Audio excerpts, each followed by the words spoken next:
Ассаляму алейкум, харлах шамлар, витаю. В эфире телеканала АТР. Вы смотрите информационно-аналитическую программу «Бугунь». В студии для вас работаю я, Гульсум Халилова. И следующие 35 минут в этой студии с гостями, которые подключатся к нам в режиме онлайн, мы обсудим основные новости и события, которые появились в украинской информационной повестке дня и которые непосредственно касаются временно оккупированных территорий.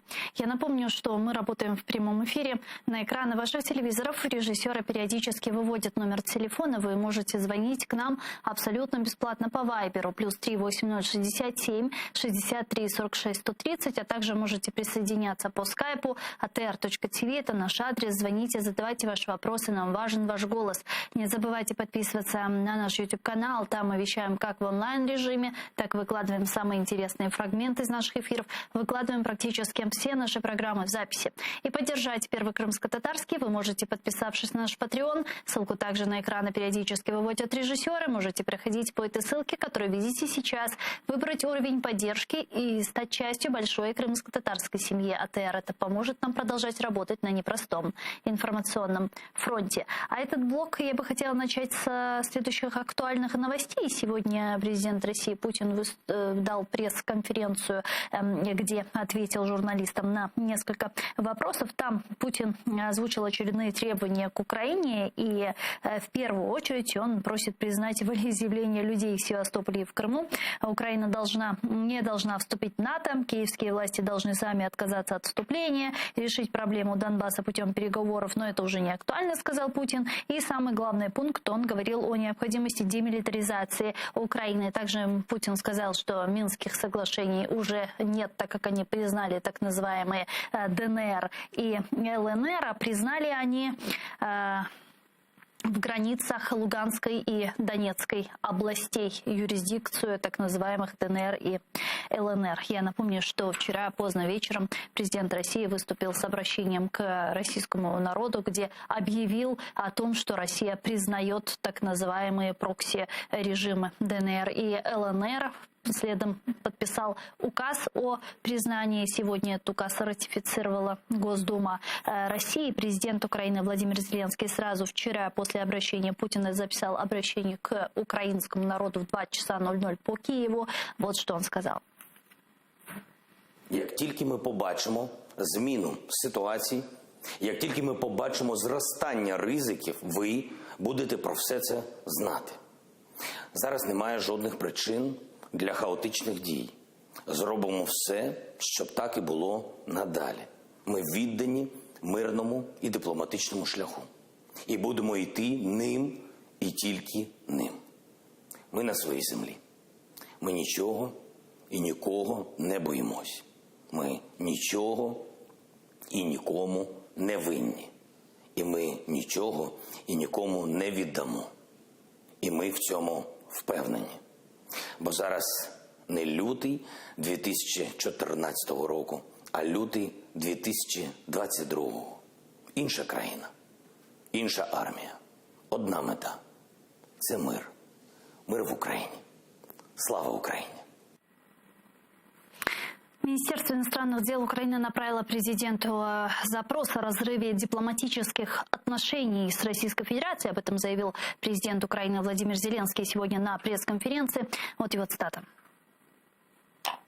До мене прийшов запит від МЗС, щоб я розглянув питання розриву дипломатичних відносин між Україною та Російською Федерацією. Одразу після нашої прес-конференції я буду припрацьовувати це питання. І не тільки це питання, а інші дієві кроки щодо ескалації з боку РФ. Ми вважаємо, це був крок ескалації, юридична агресія, яка дає фундамент для військової агресії з боку Росії, з боку бойовиків, які оточують тимчасово оккуповані українські території.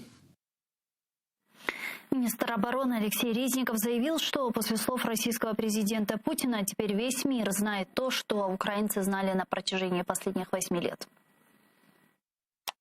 Завдяки вашій мужності, самовідданості і професіоналізму було зламано плани ворога, який усі ці роки вів підлу війну, ховаючись за жінками і дітьми. Обстрілював школи і житлові будинки, викрадав і катував, брехав і залякував, грабував і нищив нашу землю. Учора він показав своє справжнє обличчя, обличчя злочинця, який хоче тримати у заручниках вільний світ, який усвідомлює свій злочин і намагається пов'язати усіх навколо себе круговою порукою, бо боїться. Адже за злочином неодмінно прийде покарання. Попереду важкі випробування. Будуть втрати. Доведеться пройти через біль, здолати страх і зневіру, але нас неодмінно чекає перемога. Также сегодня Совет Федерации России получил обращение президента России Путина об использовании российских военных за рубежом. Об этом сообщила спикер Верхней Палаты Российского парламента Валентина Матвиенко. Следом Совет Федерации разрешил использовать вооружение за границей. Ничего здесь удивительного, собственно, нет. Такое решение ожидалось. С нами сейчас на прямой связи Андрій Магера, український юрист, колишній заступник голови ЦВК України. Пане Андрію, вітаємо вас. Селям алейкум. Вітаю вас. Салам алейкум. Пане Андрею, на ваш взгляд, что сейчас происходит и как признание Путиным так называемых ДНР и ЛНР меняет реальность? Цілком очевидно, що Росія, вчинивши подібні дії, порушила чи не всі загальновизнані принципи міжнародного права, які існують у світовому співтоваристві. Якщо в мене буквально є 30 секунд, я їх можу всі 10 зачитати, тому що там нема жодної, яка б не була повідомлена. Да, пожалуйста, у вас є время, конечно. По-перше, це принцип суверенної рівності держав. По-друге, принцип незастосування сили або погрози сили. По-третє, принцип рівноправності і самовизначення націй та народів. По-четверте, принцип мирного вирішення міжнародних спорів. По-п'яте, принцип невтручання у внутрішні справи держав. Наступний принцип – мирного співробітництва.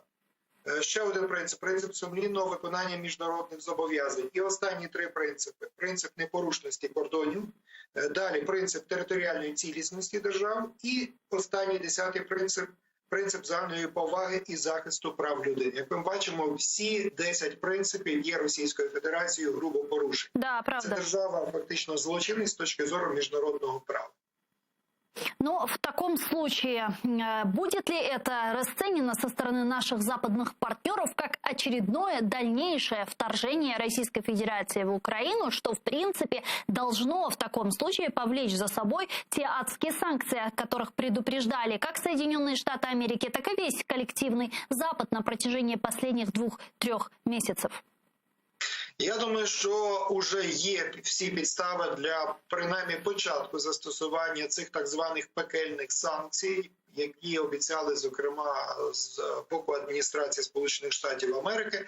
Нагадаю, було твердження про те, як тільки нога одного російського солдата ступить на українську територію, то такі пекельні санкції будуть застосовані.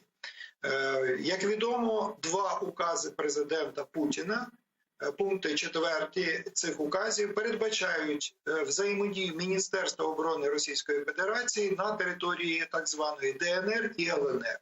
По-друге, сьогодні Рада Федерації Російської Федерації, Федеральних зборів Росії надала згоду президентові Російської Федерації на використання Збройних сил Російської Федерації за межами Росії, конкретно, як вони зазначили, в ДНР і ЛНР.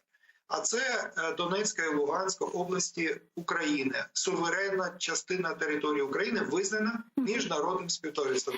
На мою думку, это акт агрессии Российской Федерации по відношенню до Украины. Пане Андрею, последние новости, которые я бы хотела зачитать. Европейский Союз вводит санкции против 27 физических и юридических лиц в связи с признанием России так называемых ЛНР и ДНР.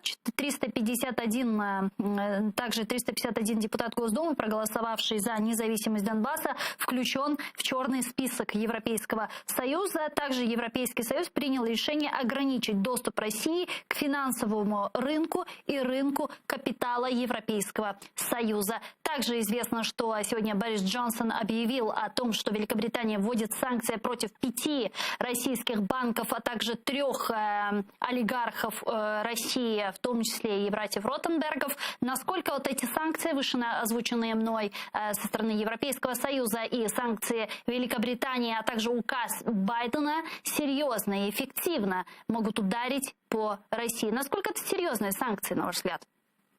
Я думаю, що це хороший початок, але я думаю, що продовження буде далі. Я думаю, що протягом наступних днів буде своєрідне випробування, наскільки Російська Федерація здатна прислухатися до здорового глузду.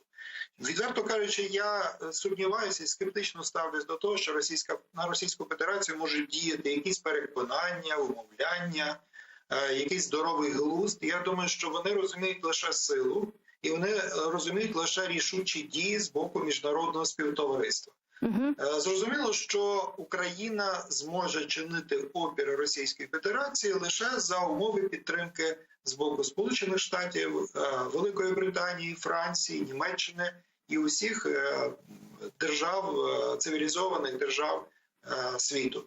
Но, тем не менее, наверняка ведь, когда Путин объявлял о признании так называемых ДНР и ЛНР, они понимали, что это повлечет за собой санкционный пакет против России тоже. То есть можем ли мы предположить в таком случае, что в принципе Кремль был готов к таким санкциям? Я думаю, що так, але вони, очевидно, готові піднімати ставки до, умовно кажучи, до навіть зарядження ядерних боєголовок, включно до того. Я не думаю, не то, що не думаю, я на 100% впевнений, що ядерну зброю в сучасному світі взагалі ніхто не використає. Навіть такі відбиті голови, які зараз обіймають посади в Кремлі. Навіть. Тому що це самовбивство, не інакше. Проте піднімати ставки вони будуть. Тут буде вже діяти такий принцип гопника. Злякався, наша взяла і буде по-нашому. Не злякався, ну що ж, тут вже таке діло, вже 50 на 50. На моє глибоке переконання, якщо Російська Федерація все ж таки буде намагатися почати широкомасштабні дії проти України, це буде початком її кінця. Для України це теж буде далеко не мед, наголошую на цьому, але для Российской Федерации это будет початком развала Российской империи. Ну и в таком случае можем ли мы сказать, что Россия, в принципе, принятием этого решения сама себе в ногу тоже выстрелила, и выстрелила в ногу своего народа в первую очередь, потому что вчера во время выступления даже Владимира Путина мы видели, что происходило на российской бирже. Forbes написала о том, что российские олигархи на фоне заявлений по Донбассу потеряли порядка 8 миллиардов долларов. Вчера рубль поднялся до 80, доллар поднялся до 80 рублей. То есть таким образом вообще против народа совершаются действия со стороны российских властей. Абсолютно маєте рацію. Справа в тому, що фінансова система, банківська система держави любить тишу. І будь-які отакі періоди нестабільності, а тим більше, які дуже близькі до широкомасштабних воєнних дій, це безумовно обвалить фінансову і банківську систему самої Російської Федерації. Те саме ми можемо і говорити про Україну, якщо не буде достатньої фінансової підтримки з боку наших західных партнеров. Теперь по поводу признания так называемых ДНР и ЛНР. Еще вчера, после подписания Путиным этого указа, даже российские чиновники и политики не совсем понимали, в каких границах именно были признаны так называемые республики ДНР и ЛНР. И сегодня на пресс-конференции Владимир Путин поставил точку на этом вопросе. Он сказал, что ДНР и ЛНР признаны по всей республике, по всей области Луганской и Донецкой областей. И, в принципе, он сказал, что мы признаем ДНР и ЛНР и все документы, которые были признаны ими после 2014 года. Означает ли это, что теперь российские оккупационные власти и войска попытаются продвинуться дальше на подконтрольные Украине территории Луганской и Донецкой областей? Или же на это не пойдут? Ви знаєте, вони в своїх деклараціях, конституціях і взагалі в будь-яких папірчиках, які вони там приймають в Донецьку, в Луганську, могли записати навіть, що до складу ДНР входить штат Аляска, а до складу ЛНР входить Баварія. Очевидно, вони тоді добре не подумали, а зараз шкодують про це. А тепер, якщо серйозно говорити, без жодної іронії, безумовно, такі ризики подальшого захоплення Донецької і Луганської області існують. І такі провокації, безумовно, будуть. Я навіть в тому не сумніваюся. Знаєте, за цікавим є такі цікаві факти. Справа в тому, що ні Сватівський, ні Старобільський район Луганської області не був захоплений цими бойовиками в 2014 році, ні в 2014 році, ні пізніше. Тобто вони ніколи не мали влади так званої ЛНР. Те саме ми можемо говорити про окремі місцевості Донецької області, наприклад, про Волноваський район ми можемо говорити окремі місцевості. Вони ніколи не були у складі так званої ДНР і не входили до цих незаконних формувань. Тому ті люди, які проживають на відповідних територіях, знаєте, в мене є великі сумніви, що ці люди взагалі хочуть щось мати з руським міром, тим більше велика частина цих територій є переважно україномовними, які за своїм ментальним складом набагато ближчими є до Слобожанщини, тобто до Харківщини, ніж до Донбасу. Тому якщо хтось в Кремлі затіяв таку війну, на жаль, жертви будуть дуже великими, якщо справді Російська Федерація, як світовий міжнародний гопник, вирішила іти і далі захоплювати, сіяти війну, сіяти смерті, сіяти нещастя і горя для людей. Але це їм не вперше робити. Нам же нічого не залишається, як захищати свою територію і залишатись тут. А какая цель, как вы думаете, Путина была, когда он принимал это решение? И на ваш взгляд, когда все же было и принято это решение? Потому что если посмотреть на вчерашнее заседание Совета Безопасности России, которое там проходило, и заявление, собственно, тех присутствующих на Совбезе, в частности, главы службы внешней разведки России Нарышкина, который был абсолютно растерянный и не совсем понимал, о чем идет речь, даже его Путин поправлял, то складывается такое впечатление, что решение Путиным было принято уже давно, а он собрал просто своих опричников, чтобы они просто подтвердили его желания и идеи. Я скажу таким чином. Глобальна мета Путіна – це все ж таки вся Україна. Принаймні, якщо не вся Україна, то хоча б, можливо, за винятком західних областей України. Але той факт, що було видано укази Путіна про визнання так званих ДНР, ЛНР, свідчить фактично лише про одне, про крок відчаю з боку президента Російської Федерації, який розуміє, що Дніпро, Миколаїв, Харків, Запоріжжя, Одеса – ніхто не прагне до Російської Федерації. Він розуміє, що це вже кінець. Тобто він намагається схопитися за те, що може схопитися. Тут, на жаль, такі от ризики великі. Ви маєте рацію про те, що він це рішення по ДНР, ЛНР прийняв не зараз і не вчора. Він прийняв кілька днів перед цим. І те, що показували глядачам начебто про режим, про прямий ефір засідання Ради безпеки Російської Федерації, безумовно, це не відповідає дійсності. Це був запис зроблений. І той запис, де начебто нам показали такого розгубленого Наришкіна, який десь помилився, щось сказав, ви повинні чудово розуміти, це була зроблена вистава. Це все було зрежисовано для зовні. Кожен з цих членів Ради безпеки грав певну свою роль.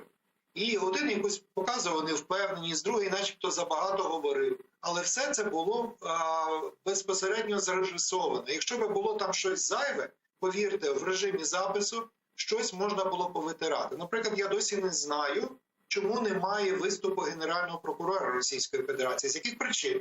Або він взагалі нічого не говорив, або він був не впевнений, або він не підтримав це рішення. Можливо, колись в історії ми дізнаємося, що ж було там насправді.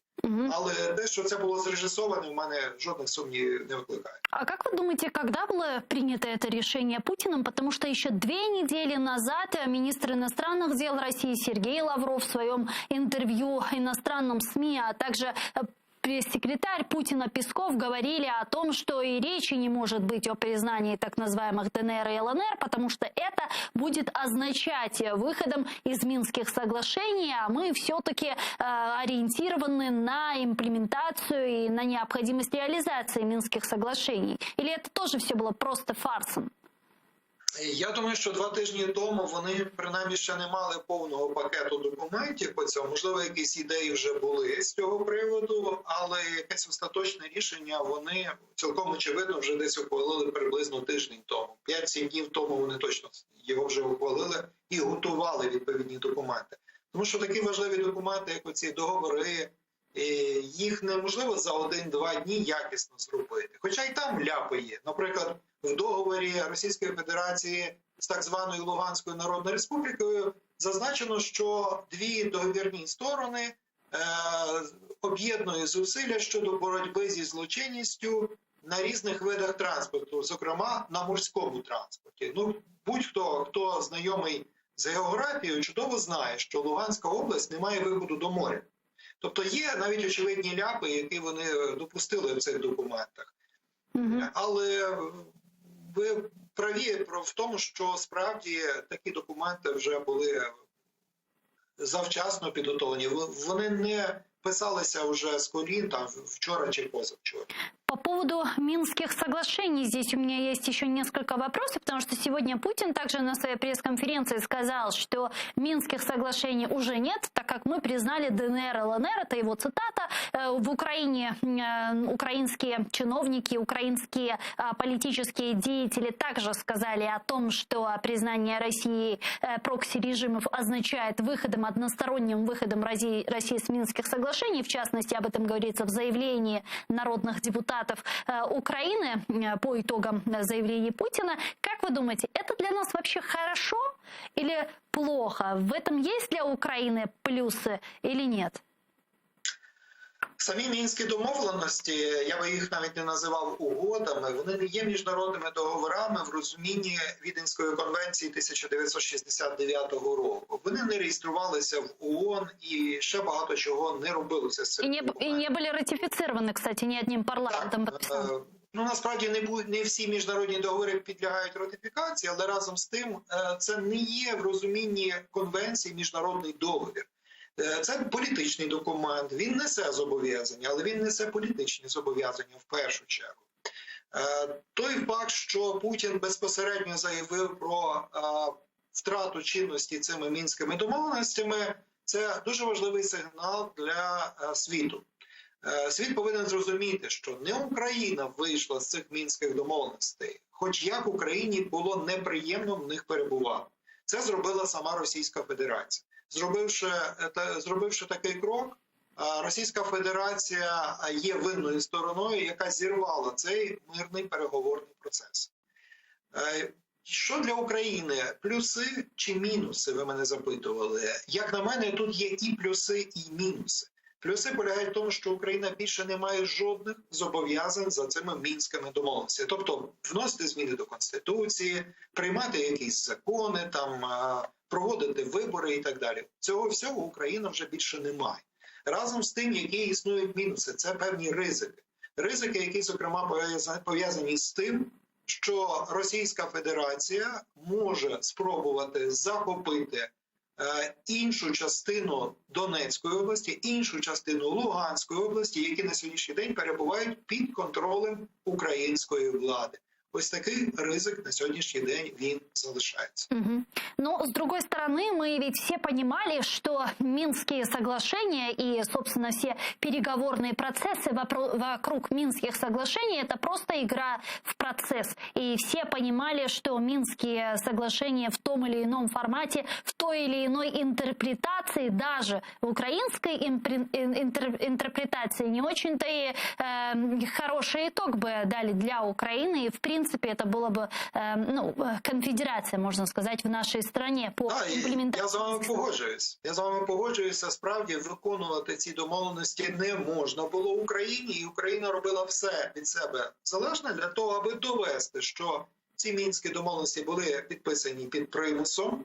Реалізувати їх означало поставити під суверенітет України як держави. І західні держави це теж розуміли. Тобто ніхто не наполягав, скажімо, там виконувати Україні, давайте вже, наприклад, з наступного місяця ви повинні те чи інше зробити. Тобто йшов процес заради процесу. І з цього процесу сама добровільно вийшла Російська Федерація. Вона, грюкнувши дверима, позбавила ці мінські домовленості будь-якого предмету. Нема там Російської Федерації, нема мінських домовленостей. І все. І в цьому процесі поставлена крапка. Проте ми не знаємо, ми зараз в невідомості, що нас чекає попереду. Вот, кстати, что будет с трехсторонней контактной группой в Минске? Что будет с нормандским форматом? Что будет с этими форматами? Они просто нивелируются сейчас? Сказати про те, що вони повністю нівелюються, я думаю, було б неправильно. Чому? Тому що частина цих документів, які були напрацьовані, власне, по цих переговорах, вони передбачають лінію розмежування. Відходити від цієї лінії розмежування, очевидно, Україна не буде. А те, що для Російської Федерації не існує жодних правил, жодних міжнародних договорів, жодних зобов'язань, це ми знаємо давно. Разом з тим, Україна повинна світові показати, що лінії розмежування Україна дотримується. Україна не збирається силою повертати окуповані території. Україна буде вживати всіх дипломатичних засобів для того, аби ці території були повернуті. І Україна не відповідатиме на жодні провокації, зрозуміло, крім самозахисту. Но мы же видим, как сегодня на Донбассе российские оккупационные войска пытаются открыто провоцировать Украину на то, чтобы наши вооруженные силы отстреливались, и публикуется огромное количество различного рода фейковых видео относительно того, что якобы украинские военные обстреляли позиции так называемых, значит, военных ДНР, ЛНР. Один что-то там сарай стоит, Украина обстреляла, оказывается, говорят в российских СМИ. Как вы думаете, могут ли таким образом русские создать казус белли? Я думаю, що так, тому що це цілком реально, коли вони почнуть і далі продовжать, вони вже почали обстрілювати, вони і далі продовжать обстрілювати, тому що їхня мета – викликати реакцію з українського боку. Зрозуміло, що Україна буде захищатися. Ми ж не будемо віддавати життя наших захисників на сході України. Це для всіх зрозуміло. І в даному аспекті, я думаю, ще плюс російська пропаганда працюватиме. Зараз важливо для Російської Федерації зробити картинку для власного споживача, для громадян Росії, показати про те, що, можливо, ви теж помітили, зараз пішла дуже цікава теза. Вона і в Організації Об'єднаних Націй прозвучала з боку російських представників, і в виступі Путіна, я теж це помітив. Ця теза звучить таким чином. Що таке Радянський Союз? Це історична Росія. Тобто зараз фактично буде йти теза про те, що має бути відновлена територіальна цілісність Росії. Між Росією і Радянським Союзом вони поставили знак рівності, а отже це означає зібрати назад усі землі, які вони до того втратили. Україна, Молдова, Азербайджан, Грузія і так далі. Всі 15 союзних республік – це як складова, на їхню думку, історичної Росії. Но это же безумие, потому что ряд из этих стран уже вошли в Североатлантический альянс, и речь идет о странах Балтии. То есть... Так, ми з вами це розуміємо, що це безумие, але відносно Балтійських держав вони мають парасольку НАТО. Але про такий захист, про таку парасольку ми на сьогоднішній день не можемо говорити ні про Азербайджан, ні про Грузію, ні про Україну, ні про Молдову, навіть про центральноазійські держави. Там зверніть увагу, що жодна із держав ОДКБ не поспішає визнати ні ДНР, ні ЛНР. Ні Кстати, даже Беларусь еще ничего не сказала по этому поводу. Навіть Білорусь, найвірніший союзник Російської Федерації, вірний сатрап Лукашенко, не поспішає визнавати ДНР і ЛНР. Угу. А что это означает? На моє глибоке переконання, Казахстан не визнає. Угу. Я не знаю, як інші центральноазійські держави. По Білорусі тут є питання. Відверто кажучи, для самого Лукашенка дуже невигідно це зробити. І Лукашенка вже попередили європейські держави, Сполучені Штати. Якщо тільки буде будь-яка допомога російській агресії проти України, Білорусь отримає чергову порцію санкцій проти себе. Я думаю, що це будуть дуже потужні санкції. Министр иностранных дел Украины Дмитрий Кулеба, как сообщают сейчас в Министерстве иностранных дел Украины, приехал в Пентагон. Там его встретил министр обороны Соединенных Штатов Америки Ллойд Остин. Ожидается сейчас также через 10-15 минут обращение президента Соединенных Штатов Америки Джозефа Байдена по Украине. Чего ждать от визита главы украинского внешнеполитического ведомства Соединенные Штаты Америки и, собственно, от обращения Байдена? Байден будет говорить жестко, четко. Мы услышим вот как раз о введении этих драконовских санкций, или же ожидать вот такого рода жестких и радикальных мер пока не стоит на данном этапе? Я думаю, що частину жорстких заходів все ж таки буде анонсовано з боку президента Байдена. І дуже добре, що туди поїхав міністр закордонних справ Дмитро Кулеба. Як на мене, він досить ефективно представляє українське МЗС на зовнішній арені. Які там будуть домовленості, очевидно, частину домовленостей, які мають закритий характер, не буде оприлюднено. Але я абсолютно переконаний в тому, що підтримка Сполучених Штатів залишиться для України і ми зможемо на неї розраховувати. Важливо, щоб Україна тут не робила якихось дивних кроків. Наприклад, ставлення під сумнівом Будапештського меморандуму в частині зобов'язань України щодо ядерного роззброєння. Або якогось флірту з Китайською Народною Республікою. От цього не треба допускати жодною мірою. І ті в оточенні президента, які схиляють десь главу держави до подібних кроків, я думаю, що вони справді роблять йому ведмежу послугу. А как мы можем сейчас задействовать механизмы Будапештского меморандума, который оказался после 2014 года, можно сказать, даже Филькиной грамотой? Мы ядерное оружие обменяли на пустую бумажку, и тем не менее никакого ответа от гарантов, от подписантов Будапештского меморандума в 2014 году радикального жесткого мы не увидели. Уже не поздно спустя 8 лет апеллировать к Будапештскому меморандуму? Ні, не пізно. Справа в тому, що цей Будапештський меморандум, він передбачає все ж таки ініціювання консультації, проведення консультацій в рамках міжнародних організацій, зокрема в Раді безпеки ООН. І це зобов'язані зробити ядерні держави, постійні члени Ради безпеки ООН. Но там є Росія, яка може наложити вето. Так, я розумію, що Російська Федерація може накласти вето. Разом з тим, Україна поки що і наші союзники не використали повною мірою потенціал Генеральної асамблеї ООН, а це теж один з головних органів Організації Об'єднаних Націй. Мені дехто може сказати, що рішення Генеральної асамблеї, вони мають рекомендаційний характер, на відміну від деяких рішень Ради безпеки ООН. Це правда, але разом з тим, коли на рівні резолюції Генеральної асамблеї ООН буде зафіксовано конкретна держава Російська Федерація як агресор і зазначені порушені принципи, загальновизнані принципи міжнародного права, це матиме теж наслідок для усіх інших інституцій у світі, фінансових, банківських інституцій, спортивних організацій і багато чого іншого. Все ж таки на них теж будуть орієнтуватися. Тому це теж важливий чинник, який не можна скидати з рахунку. І останнє, на що я теж би хотів звернути вашу увагу в цьому аспекті, це те, що Україна зовсім не сходячи з дороги щодо набуття членства в НАТО, повинна паралельно домагатися статус союзника, основного союзника Сполучених Штатів Америки за межами НАТО. Це треба робити і набути такий же статус, який мають Японія, Республіка Корея Ізраїль і ще кілька держав світу. Справа в тому, що отримавши такий статус, та ж Російська Федерація 10 разів подумає, чи робити певні кроки, чи не робити.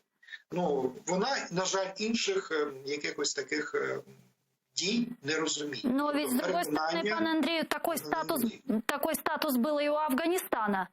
Но это не остановило Соединенных Штатов Америки выйти из Афганистана, и буквально через 2 недели власть была захвачена Талибаном. Ви теж маєте в цьому випадку рацію, але разом з тим Афганістан це все ж таки, там специфіка і азійська йде, і все ж таки є певні фактори, які впливали по Афганістану. Україна межує з 4 державами НАТО, 4 державами Європейського Союзу. Цей чинник теж дуже сильно впливає, і зараз ніхто не хоче такої, м'яко кажучи, нестабільності на європейському континенті вперше після 1945 року.